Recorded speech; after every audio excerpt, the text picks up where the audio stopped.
இதில் பார்த்திங்க அப்படின்னா உடச்சக்கடலை, துவரம்பருப்பு, அதுக்கப்புறம் கடலைப்பருப்பு, இது 3 சேர்த்து 1 கப் அளவு எடுத்திருக்கேன். அதுக்கப்புறம் அரிசி 1/4 கப்பு எடுத்து வறுத்து வச்சுருக்கேன். உளுந்து, கருப்பு உளுந்து பார்த்திங்களா தெரியுமா, கருப்பு உளுந்து வந்து 1 கப் எடுத்திருக்கேன். வேர்க்கடலை வறுத்துட்டு தோல் சீவாமல் 1 கப் வச்சுருக்கேன். காஞ்சி மிளகாய் வந்து உங்கள் காரத்துக்கு ஏற்ற மாதிரி நீங்கள் சேர்த்துக்கோங்க. காஞ்சி மிளகாய் சேர்த்துக்கிட்டு பூண்டும் அது கூட சேர்த்து வறுத்து வச்சுருக்கேன். அப்புறம் பார்த்திங்கன்னா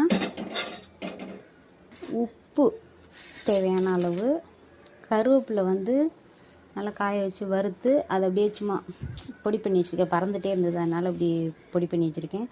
அதில் பார்த்திங்கன்னா பெருங்காயம் சேர்த்து அது கூடவே